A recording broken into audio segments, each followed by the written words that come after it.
24 मार्च 2026 की शाम आगरा के ताजगंज इलाके में एक मां अपनी 8 साल की बच्ची प्रज्ञा का इंतजार कर रही थी। दरअसल प्रज्ञा दोपहर के 2 से 3 बजे के करीब घर के बाहर खेलने गई थी और अब शाम हो चुकी थी।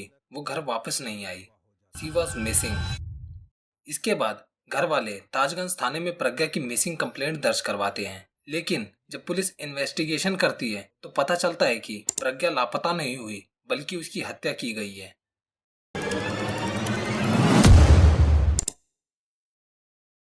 ये पूरा मामला है आगरा का। आगरा के एक जूता कारोबारी दिनेश कुमार, जो सिद्धार्थ नगर गोबर चौकी के रहने वाले हैं, उनकी एक 8 साल की मासूम बच्ची थी जिसके साथ उन्हीं के किराएदार ने इस हैवानियत को अंजाम दिया। दरअसल दिनेश के 2 घर हैं, एक जिसमें वो अपने परिवार के साथ रहते हैं और उसी के सामने दूसरा घर जिसे उन्होंने किराए पर चढ़ा रखा था। पहले इस कमरे में सुनील, जो कि आरोपी है, उसके माँ बाप रहते थे, लेकिन किसी वजह से सुनील के माँ बाप वहां से चले गए थे अपने बड़े बेटे के पास। लेकिन सुनील वहीं रहता था। जिस कमरे में वो रहता था उसका किराया 2200 रुपये महीना था और उसने करीब 3 महीने से रूम का किराया नहीं दिया था। प्रज्ञा के पिता दिनेश जब भी उससे किराया मांगने जाते तो वो कोई न कोई बहाना बना लेता। ऐसे ही एक दिन 13 मार्च को जब दिनेश सुनील से रूम का किराया मांगने जाते हैं तो वो किराया देने से मना कर देता है, जिसके बाद दिनेश और सुनील में काफी ज्यादा बहस हुई और दिनेश ने गुस्से में सुनील के रूम में ताला मार दिया और सुनील को कमरे में घुसने नहीं दिया। उस समय सुनील वहां से चला गया, लेकिन कुछ देर बाद वो नशे की हालत में वापस आया और दिनेश के परिवार के साथ हंगामा करने लगा। दिनेश और सुनील के बीच में काफी गाली गलौज हुई और इसी बीच दिनेश ने सुनील को थप्पड़ मार दिया, जिसके बाद सुनील वहां से चला जाता है। लेकिन जाने से पहले वो दिनेश को एक बात बोलता है, मैं तुम्हें छोड़ूंगा नहीं, इसका बदला मैं जरूर लूंगा।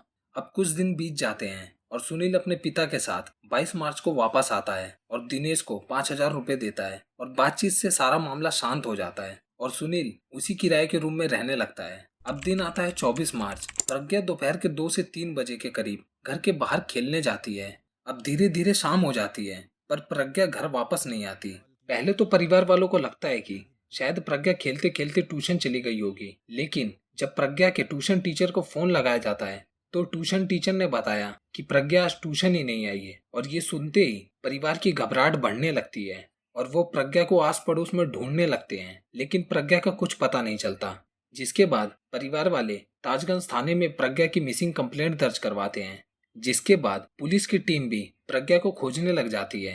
प्रज्ञा के मिसिंग पोस्टर पूरे इलाके में लगाए जाते हैं। आसपास के सीसीटीवी फुटेज खंगाले जाते हैं, जिसमें प्रज्ञा एक दुकान से चिप्स खरीदते हुए दिखती है। जिसके बाद पुलिस की 10 टीम बनाई जाती है और आसपास के सभी घरों की तलाशी ली जाती है। इस बीच प्रज्ञा के पिता दिनेश को सुनील पर शक होता है, क्योंकि जब प्रज्ञा के मिसिंग पोस्टर लगाए जा रहे थे तब तक सुनील उन्हीं के साथ था, लेकिन फिर वो रूम में ताला मारकर कहीं चला गया और अब पुलिस की भी शक की सुई सुनील के बंद कमरे पर थी। और जब उस बंद कमरे के दरवाजे को तोड़ा गया तो कमरा खाली लग रहा था, लेकिन एक कोने में आटे का एक बड़ा ड्रम था जिस पर पुलिस को शक हुआ। और जब उसको खोला गया तो उसमें 8 साल की मासूम प्रज्ञा का शव मिला, जिसे देखते ही परिवार के पैरों तले जमीन खिसक गई। पुलिस तुरंत शव को पोस्टमार्टम के लिए भेज देती है। अब सबको पता था कि कातिल कौन है। लोग सड़कों पर उतर गए और उनकी सिर्फ एक मांग है कि सुनील को मौत की सजा दी जाए। अब पुलिस सुनील की खोज में लग जाती है और 250 से ज्यादा सीसीटीवी फुटेज को खंगाला जाता है। इस बीच धीरे धीरे 4 दिन बीत जाते हैं, लेकिन सुनील का कुछ पता नहीं चलता और आखिरकार पुलिस को खबर मिलती है कि सुनील फिरोजाबाद की तरफ भागने की कोशिश कर रहा है। जिसके बाद बमरोली कटारा इलाके में पुलिस नाकाबंदी करती है और 28 मार्च सुबह के करीब 3 बजे पुलिस सुनील को रोकने की कोशिश करती है, पर सुनील पुलिस पर फायरिंग करने लगता है और पुलिस की जवाबी कार्रवाई में सुनील मारा जाता है। इस मुठभेड़ में सब इंस्पेक्टर विजीत को भी गोली लगी, लेकिन अब उनकी हालत स्थिर है। 12 टीमें सिटी जोन की और पूर्वी और पश्चिमी जोन की भी अन्य विभिन्न टीमें, एसओजी टीमें, इंटेलिजेंस की टीमें, काउंटर इंटेलिजेंस की टीमें सुनील को निरंतरता से खोज रही थी। आज रात में करीब 3 बजे के आसपास थाना क्षेत्र बमरौली कटारा में जब उसकी खोज चल रही थी तो वहां पर एक सूचना प्राप्त हुई कि ये सुनील नाम का जो व्यक्ति है ये फिरोजाबाद जाने की फिराक में है और मुखबिर की सूचना पर यहाँ पे पुलिस ने घेराबंदी की। घेराबंदी करके जब पुलिस ने उसको रोकने का प्रयास किया तो उसने पुलिस की टीम पर कई फायर खोल दिए, जिसमें हमारा एक सब इंस्पेक्टर घायल हुआ है उसको संबंधित अस्पताल में भेजा गया है।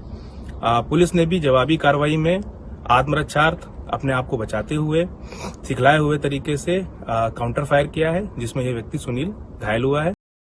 प्रज्ञा के लिए इंसाफ हुआ, लेकिन असली इंसाफ तब होगा जब कोई और प्रज्ञा ऐसे ना खोए।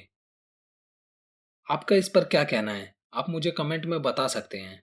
और अगर आपको ये वीडियो अच्छी लगी है तो वीडियो को लाइक कर चैनल को भी सब्सक्राइब कर लें। जय हिंद।